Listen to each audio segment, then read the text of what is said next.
GM everyone, I'm Rohan Kapse. I'm protocol builder at BLOK Capital, and in this video you'll learn about how you can integrate Aerodrome DEX into your smart contracts. We'll perform functionalities like swapping tokens, getting codes, again, all that with TWAP functionality, which is time weighted average price.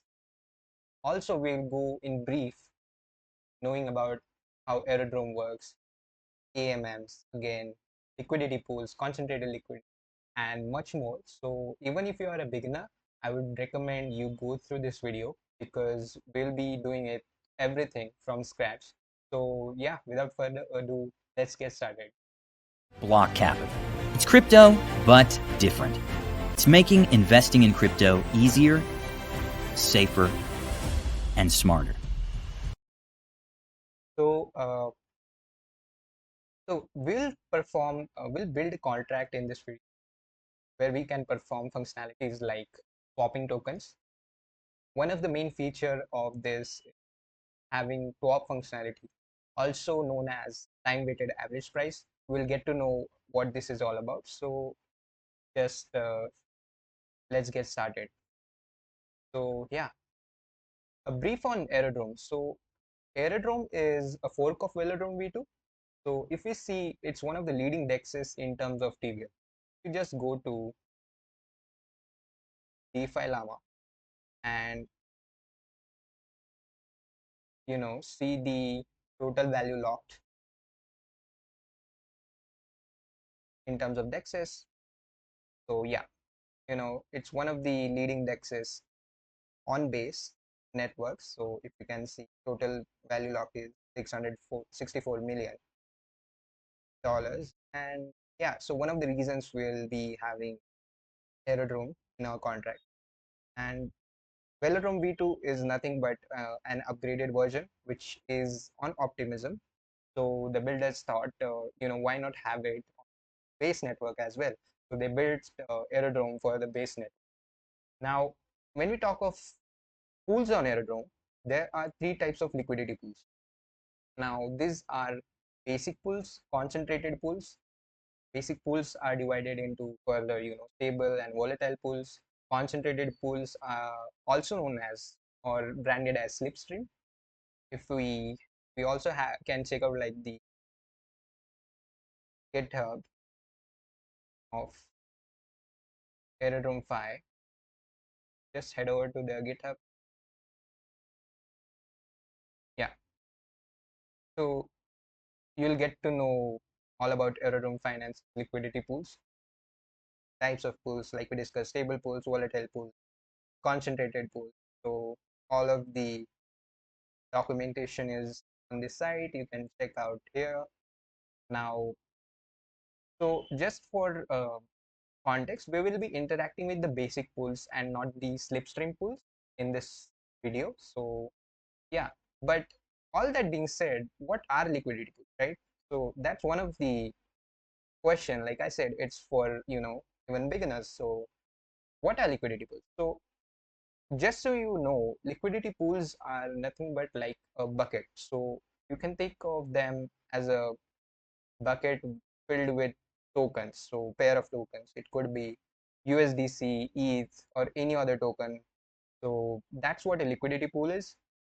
We'll also go into how it works. But in general, what happens is if you see centralized exchanges, they follow a sort of order book formula.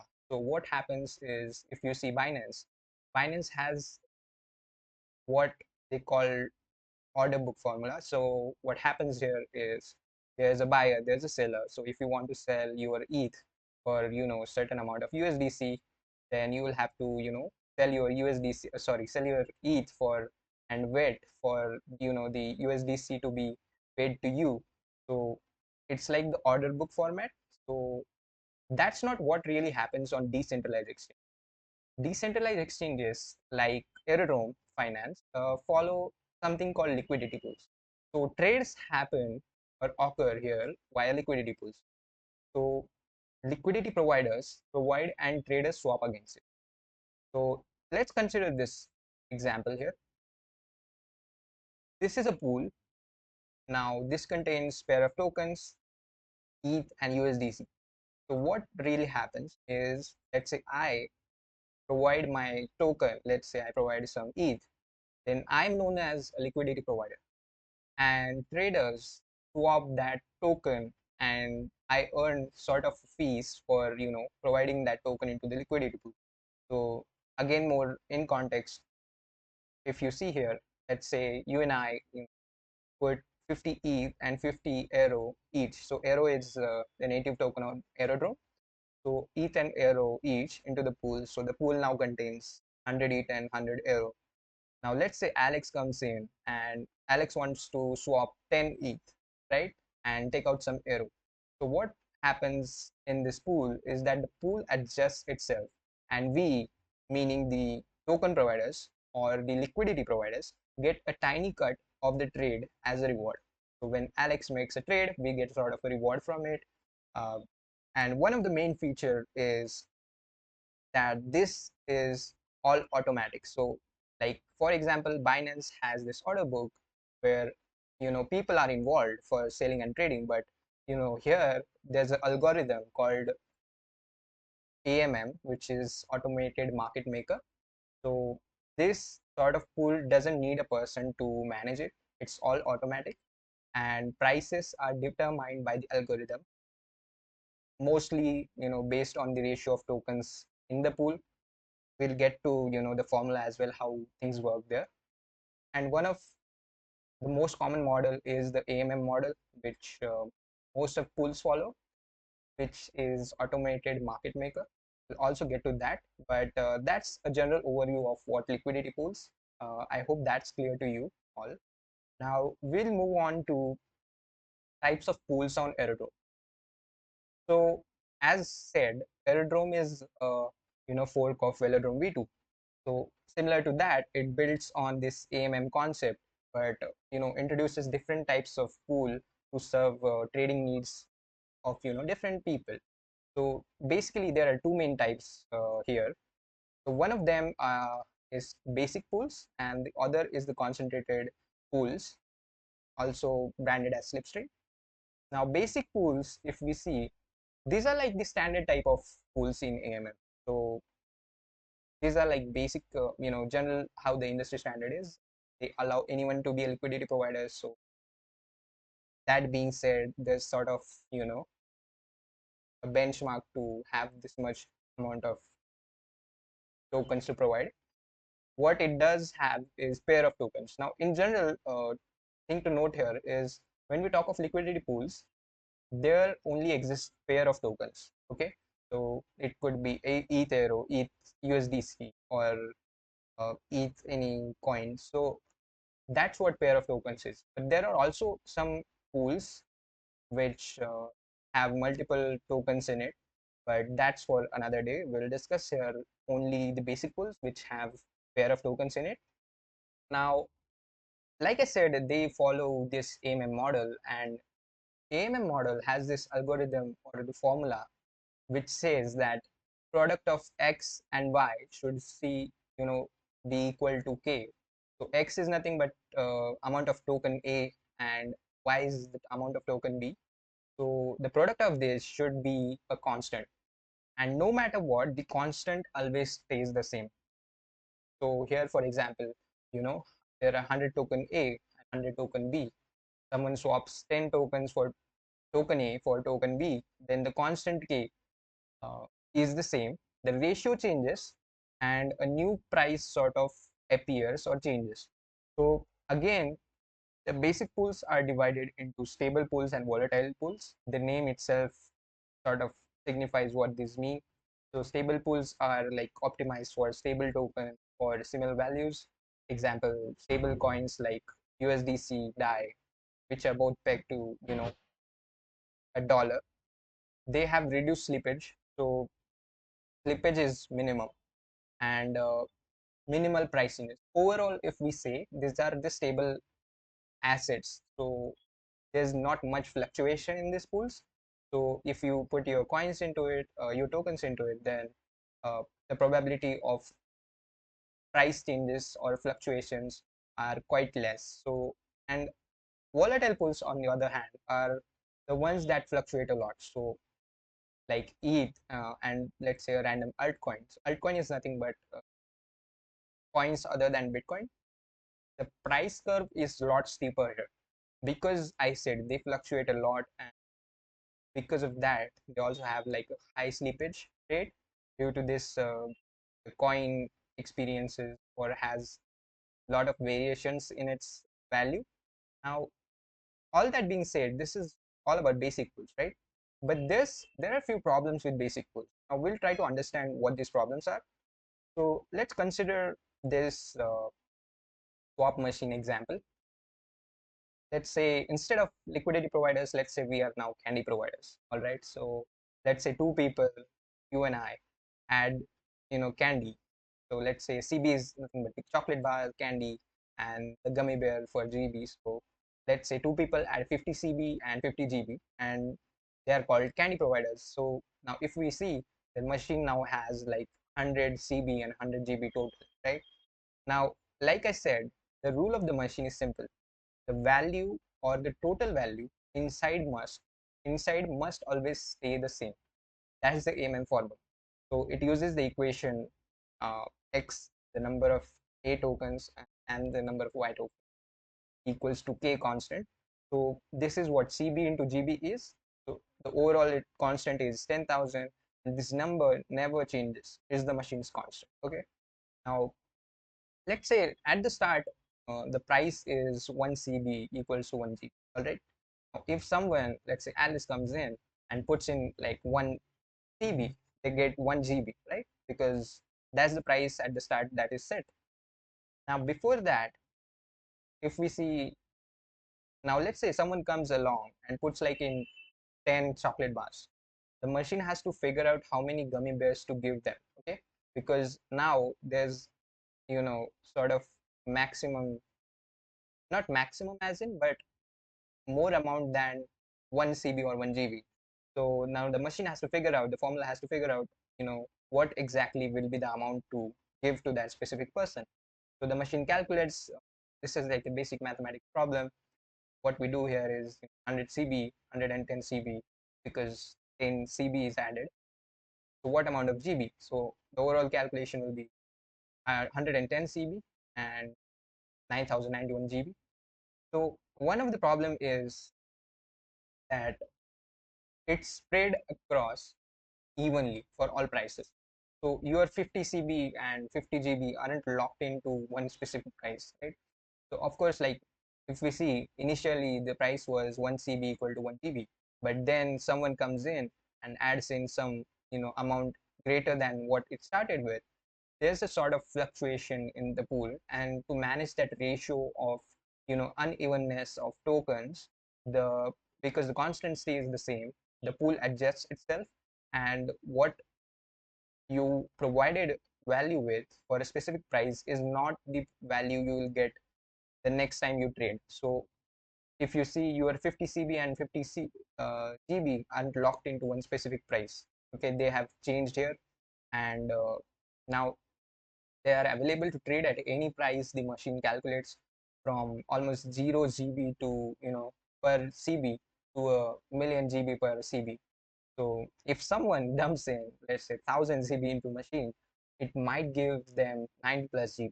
So leaving tons of CB and almost like no GB. Now the price becomes 1 CB equals to 0 GB. So now your candy is spread out to handle all these possibilities, right? So super low prices, super high prices, everything in between.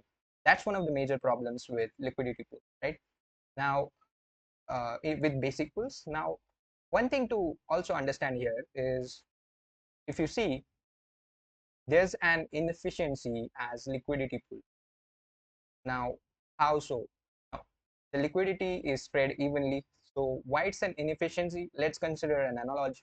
Let's say you have a lemonade stand and you put like mini stands. You are at the park and you have like a huge this lemonade stand, right? Now to maximize your profit, you go and put your mini stalls all around. Let's say on a mountain, on a beach, on some coastal area or something like that. And what really happens is that you spread your sort of stands everywhere. But the only catch is most people are only at the park, so where you have your main stall. So the probability of the people going to other mini stalls is quite less compared to the main park area. So that's the basic problem. That's the inefficiency of basic pools. So even if you are installing these parks all around, you don't get the maximum profit because all your liquidity, sorry, all your trades occur at some specific area. And so so they spread your tokens everywhere, even where no one trades. Like I said, let's say that you put your stall on a mountain. Now the probability of anyone going there is quite less, right? So that's where no one trades. Now, still great for general purpose trading, but always, and one of the features is that they always have liquidity available. So no matter what, it's always available. This is all about basic pools and their problems. But now, how do we solve this, right? So Aerodrome came with something called concentrated pools. Not came with as in, but it's like inspired by Uniswap V3. So Slipstream is nothing but branded concentrated pools are branded as Slipstream in Aerodrome. Now, as we discussed, instead of spreading liquidity evenly across all prices, LPs can now concentrate their tokens in specific area range where they think trading will happen, right? So instead of you having your mini stalls all around the city, what you can do is have a major stall only at a specific point and where most of the trading happens. And in this way you can have maximum capital efficiency. It's still an AMM model, it still follows the formula, but it's a bit more dynamic. How so? So let's see how you can how you can take advantage of the concentrated pools uh, or the slipstream pool. So let's say you set so let's say you and I, like liquidity provider deposits funds. So you can now set a range for your specific asset. So let's say you set a range for ETH, you provide ETH and set a range for ETH between $2,000 to 2,200. Now what happens is, this is the chart. Now traders can swap within the range and LPs can earn fees. So until and unless this is what, if the asset remains in the range within, the traders can swap your tokens with that range and you can earn fees as an LP. But if it goes beyond $3,000, then funds are no longer in the play. Okay, so until like you stop earning fees until the price drops back into 2000 to 2200 range, and until price drops back into the range you have that. So that's one of the benefits of having concentrated pools, because now you can maximize your capital efficiency and not lose your funds all around. So yeah, that's one of the reasons. Now we'll head over to understand the next thing here. What's a TWAP? So TWAP is what is TWAP, and what does it do? What's TWAP is nothing but it's called as time weighted average price. So the basic definition is like it's a way to calculate the average price of a token pair over a set period instead of using the spot price. So what is spot price? That is nothing but the price you would pay if you traded right this second. So let's say you trade right this second, that's nothing but the spot price, right? But time weighted price is like checking average price of a token over a set period instead of having to trade over the spot price, the instant price. So if you consider like an analogy, consider it with the apples. Let's say you go to a market and so TWAP's like checking price of apples over the last 30 minutes instead of whatever price the seller else at right now. So now if you see here, so instead of like checking the TWAP prices of apples or getting it directly at the spot price, what TWAP is, it's like checking let's say for an analogy, let's say checking like, hey, what was the price over the week? If it was 10 rupees, then it will be an average of that, or it may be 20 rupees. So there's sort of fluctuation in it, but that's why TWAPs exist, right? So they give sort of like uh, average of all the prices over the set period of time, and it saves you from a lot of things. We'll see why that's so. Now in Aerodrome, it looks at how much tokens were worth over, let's say, a chunk of time, for example 30 minutes, figures out an average like we did for the apples. And it's not, so top is not like the right this second price, okay? So it called spot price, it's like instead an average, okay? But why do you want to opt for a top, right? Now one thing to know here is on dexes, one of the manipulative things is a big trade or a flash loan. Flash loan is nothing but like a uncollateralized loan where a borrower must repay their entire loan back to a lender in same transaction. So whatever the amount you have borrowed, you should even repay it all in a same transaction. That's what flash loan is. So if a big trade happens or a flash loan occurs, there are spike prices, okay? Because there's massive amount of inflow or outflow of things, of tokens. That's why it could manipulate the indexes. Example like pushing wrapped ether from 2100 to 2500 USDC per wrapped ether. So what TWAP does is it smoothens this out by averaging over time, ensuring you don't overpay. Of course, if it jumps and has a spike from 21 to 25 and you go for spot price, you are at a loss. So TWAP handles that and gives you sort of average price over a specific amount of period. So for example 30-minute TWAP might stay at 2092 USDC per wrapped ether, despite a 5-minute spike. So that's what TWAP saves you from.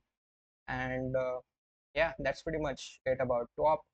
Now we will get to building the contract. So yeah, so just so you know, we are going to have functionalities like single hop code, multi hop code, swap code, then again price history, then all with swapping and a swap check. So single hop code is nothing but get the spot price for direct token swap, so token to token. Multi hop code is like getting the spot price for a multi-step token swap. Top quote is getting like in general time weighted average price for a pair. Price history is retrieving historical top prices. Swap is like executing a swap with swap based protection. That's basically it. You must be having a question like why are we like spot prices for single and multi op code? Well, we are getting the spot price because the get amounts in Aero's router. We'll get to that. It returns a spot price, okay? So it is nothing but an instantaneous price based on the current state of liquidity pools. And users, we want users to have like a quick estimate of what they would receive right now for a swap, and this spot prices are sufficient for this functionality. And also one of the feature is like it doesn't have inherent historical price data or uh, time weighted averages, so that's one reason. Now talking about Aerodrome contracts, of course we are going to interact with them. So just we need to know that two basic contracts we'll be interacting with are the router and the PoolFactory contract.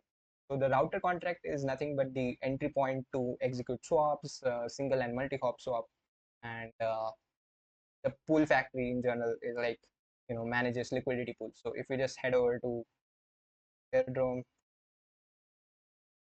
Finance,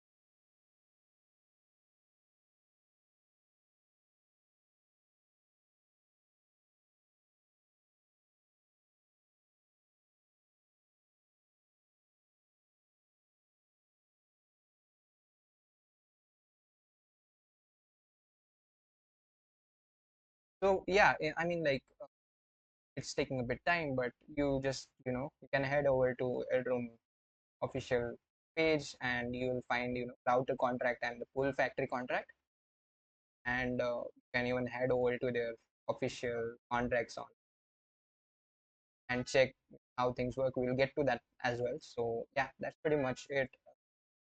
So this is like the first part for Aerodrome contract integration and Aerodrome DEX integration, and we'll get to the code part in next part. So yeah, stay tuned for the next part. We'll, be actually getting our hands at coding this, getting the swaps and other functionalities. So yeah, make sure to follow our BLOK Capital official X handle. Subscribe to our YouTube channel. Yeah, stay tuned for the next part as well. So thank you for watching. Thanks for your time. Yeah.